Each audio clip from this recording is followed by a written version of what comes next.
Hello my dear student, welcome to my YouTube channel.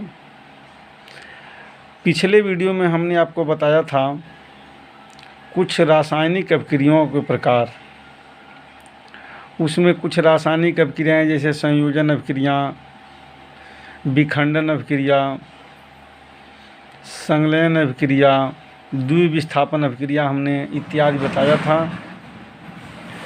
आज की video में कुछ और रासायनिक अभिक्रियाओं के प्रकार हम आपको बताएंगे, जो बड़ी महत्वपूर्ण टॉपिक है, बहुत ही इम्पॉर्टेंट टॉपिक है, जिसको आप सुनेंगे। तो आइए पहले हम बताते हैं आपको प्रकाश रासायनिक अभिक्रियाएं। प्रकाश रासायनिक अभिक्रियाएं वे रासायनिक अभिक्रियाएं जिनको संपन्न होने के लिए अथवा जिन रासायनिक अभिक्रियाओं में प्रकाश ऊर्जा का अवशोषण होता है, या वे रासायनिक अभिक्रियाएं जो रासायनिक अभिक्रिया के दौरान प्रकाश की उपस्थिति अनिवार्य होता है, ऐसे रासायनिक अभिक्रिया को प्रकाश रासायनिक अभिक्रियाएं कहते हैं। यानी वे रासायनिक अभिक्रियाएं जो प्रकाश की उपस्थिति में होता है, या जिन रासायनिक अभिक्रियाओं को संपन्न करने के लिए हमें प्रकाश की आवश्यकता पड़ती है या प्रकाश ऊर्जा की आवश्यकता पड़ती है, इस प्रकार की रासायनिक अभिक्रिया प्रकाश रासायनिक अभिक्रिया कहलाती है। एक बार फिर हम समझ लेंगे कि जिन रासायनिक अभिक्रिया को अभिक्रिया होने के लिए या जिस रासायनिक अभिक्रिया को कराने के लिए, ऐसे कह लीजिए, या जिस रासायनिक अभिक्रिया को संपन्न होने के लिए हमें प्रकाश की आवश्यकता पड़ती है या प्रकाश ऊर्जा की आवश्यकता पड़ती है, अर्थात वे रासायनिक अभिक्रियाएं जो प्रकाश की उपस्थिति में होती हैं, इस प्रकार की रासायनिक अभिक्रियाएं प्रकाश रासायनिक अभिक्रियाएं कहलाती हैं। जैसे आप जानते हैं, जो प्रकाश संश्लेषण की अभिक्रिया होती है उसमें प्रकाश अनिवार्य होता है। जैसे प्रकाश संश्लेषण की परिभाषा हम ऐसे देते हैं कि हरे पौधे प्रकाश, खनिज लवण, पर्णहरिम, कार्बन डाइऑक्साइड इत्यादि की उपस्थिति में अपना भोजन स्वयं बनाते हैं, इसलिए हरे पौधे को हम सोपोषी कहते हैं, और यह अभिक्रिया प्रकाश संश्लेषण की अभिक्रिया होती है। तो इस अभिक्रिया में प्रकाश का होना अनिवार्य है। जिन रासायनिक अभिक्रियाओं को होने के लिए, या वे रासायनिक अभिक्रियाएं जो प्रकाश की उपस्थिति में होती हैं, उसे हम प्रकाश रासायनिक अभिक्रियाएं कहते हैं। जैसे हम क्या करते हैं, carbon dioxide CO2, carbon dioxide और जल H2O जब अभिक्रिया होती है तो यहाँ पर होता है सूर्य का प्रकाश, सूर्य का प्रकाश, और यहाँ पर होता है पर्णहरिम, बनता है आपका C6H12O6 और प्लस ऑक्सीजन गैस मुक्त होती है। यानी कार्बन डाइऑक्साइड, जल, सूर्य का प्रकाश, पर्णहरिम की उपस्थिति में प्रकाश संश्लेषण की अभिक्रिया होती है, जिसमें ग्लूकोज और ऑक्सीजन का निर्माण होता है। आइए हम बैलेंसी सही कर लेते हैं। यहाँ पर कार्बन 6 है, यहाँ पर 1 है, तो यहाँ पर 6 हो गया। अब देखिए, यहाँ पर हाइड्रोजन 12 है, यहाँ पर 2 है, तो यहाँ पर 6 हो गया। अब ऑक्सीजन देखिए, 6 दूना 12, 6 18, 6 और यहाँ पर 6 हो गया, 6 दूना 12, 6 18। यह रासायनिक अभिक्रियाएं पूर्ण हो गई। तो यह प्रकाशिक अभिक्रियाएं हैं या प्रकाश रासायनिक अभिक्रियाएं हैं। यानी जो रासायनिक अभिक्रियाएं प्रकाश की उपस्थिति में होती हैं, उन रासायनिक अभिक्रिया को प्रकाश रासायनिक अभिक्रिया कहते हैं। सबसे सुपर उदाहरण यह है कि प्रकाश संश्लेषण की अभिक्रिया। उसी प्रकार हम हाइड्रोजन को क्लोरीन की उपस्थिति में जब हम अभिक्रिया कराते हैं सूर्य के प्रकाश में, सनलाइट में, सूर्य के प्रकाश में अभिक्रिया कराते हैं तब बनता है हाइड्रोजन क्लोराइड। बैलेंसी सही कर लीजिए, यहाँ पर 2 हो जाएगा। तो क्लोरीन को जब हम सूर्य की प्रकाश की उपस्थिति में अभिक्रिया कराते हैं तो यह हाइड्रोजन क्लोराइड बनता है। इसी प्रकार मेथेन का जब क्लोरीनीकरण करते हैं CH4 प्लस Cl2, सूर्य का प्रकाश सनलाइट सूर्य का प्रकाश या सूर्य की ऊष्मा की उपस्थिति में जब हम इसकी अभिक्रिया कराते हैं तब बनता है CH3Cl मेथिल क्लोराइड। इसको IUPAC प्रणाली में क्लोरोमेथेन कहते हैं और प्लस HCl। यानी ये जो रासायनिक अभिक्रियाएं देख रहे हैं ये प्रकाश की अनुपस्थिति में नहीं हो सकती हैं। सूर्य के प्रकाश की उपस्थिति में ही ये रासायनिक अभिक्रियाएं संपन्न होती हैं। तो इस प्रकार वे रासायनिक अभिक्रियाएं जो प्रकाश की उपस्थिति में संपन्न होती हैं, इस प्रकार के रासायनिक अभिक्रिया को प्रकाश रासायनिक अभिक्रिया कहते हैं। अब उदाहरण आपके सामने 1, 2, 3 उदाहरण हम दे दिए। परीक्षा में 2 नंबर में आता है कि प्रकाश रासायनिक अभिक्रिया किसे कहते हैं, उदाहरण सहित लिखिए। तो आप परिभाषा लिख देंगे और कोई एक उदाहरण लिख देंगे, 2 या 3 नंबर का रहेगा तो आपको मिल जाएगा। अब दूसरा आता है अवक्षेपण अभिक्रियाएँ।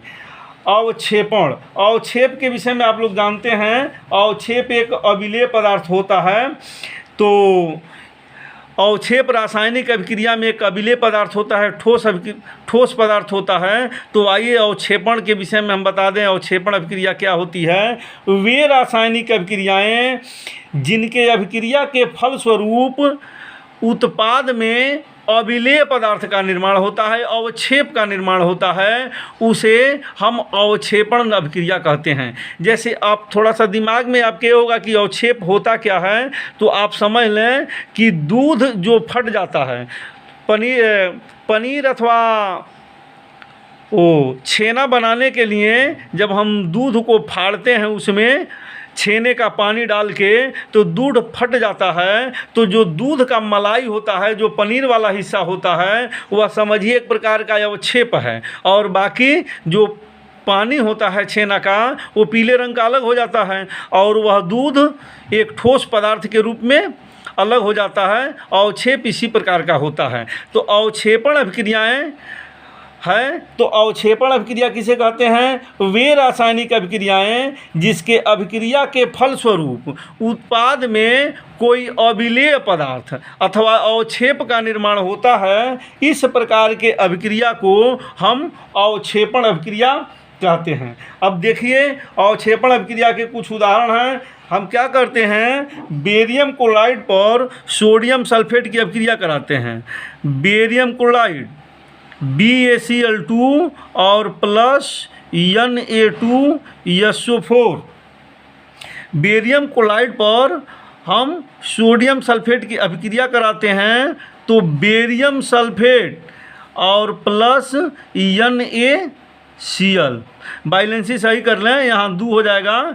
इसका सफ़ेद अवक्षेप प्राप्त होता है।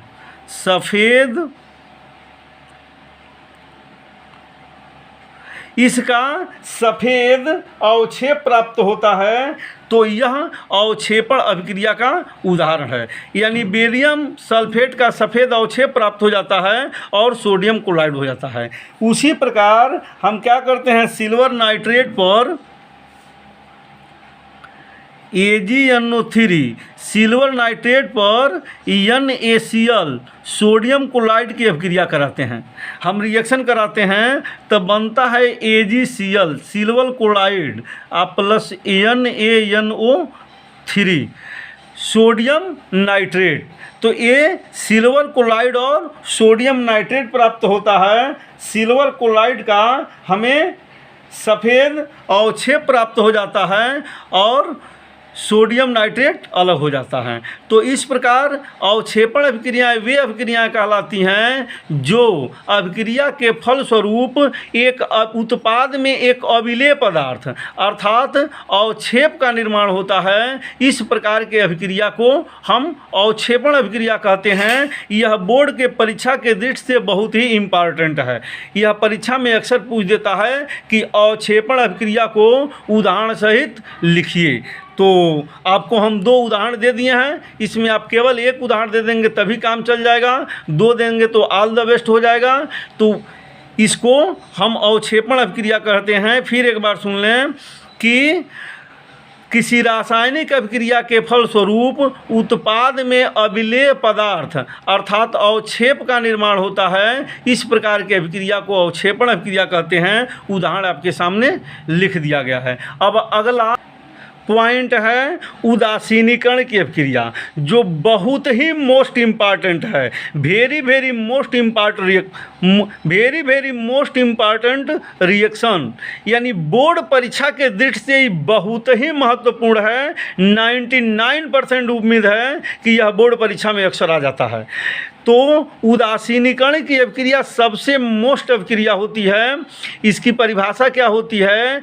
अम्ल और क्षार के रासायनिक अभिक्रिया द्वारा लवण और जल का बनना उदासीनीकरण की अभिक्रिया कहलाती है। यानी अम्ल और क्षारक के रासायनिक अभिक्रिया द्वारा, अम्ल जानते ही हैं वे पदार्थ जिनका स्वाद खट्टा होता है, और क्षारक वे पदार्थ जिनका स्वाद तीखा होता है। या हम ऐसे अम्ल और क्षारक के रासायनिक अभिक्रिया द्वारा लवण और जल का बनना उदासीनीकरण की अभिक्रिया कहलाती है। यह बहुत ही मोस्ट इम्पॉर्टेंट है। जैसे सोडियम हाइड्रोक्साइड क्षार है और HCl हाइड्रोक्लोरिक अम्ल है।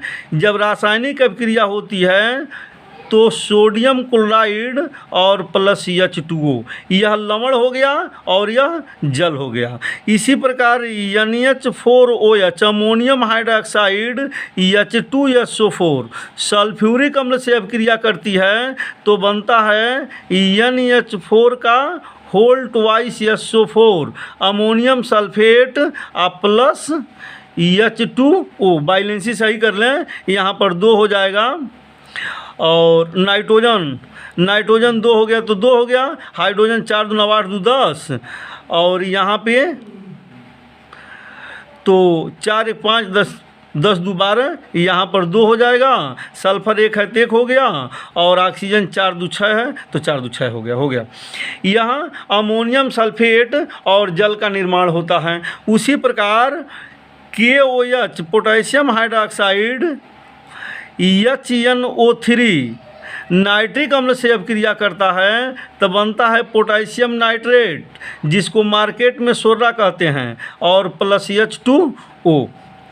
तो अम्ल और ये क्षारक है और यह अम्ल है। अम्ल और क्षारक के रासायनिक अभिक्रिया द्वारा लवण और जल का बनना उदासीनीकरण की अभिक्रिया कहलाती है। आइए एक और देख लें, NaOH और प्लस H2SO4, ये हो गया क्षारक, ये हो गया सल्फ्यूरिक अम्ल। अभिक्रिया होगी तो बनेगा Na2SO4 sodium sulphate plus H2O। बैलेंसी सही कर लें, सोडियम 2 है तो यहाँ 2 कर लेंगे, और हाइड्रोजन 2 और 2 4 है, यहाँ 2 है तो यहाँ 2 कर लेंगे।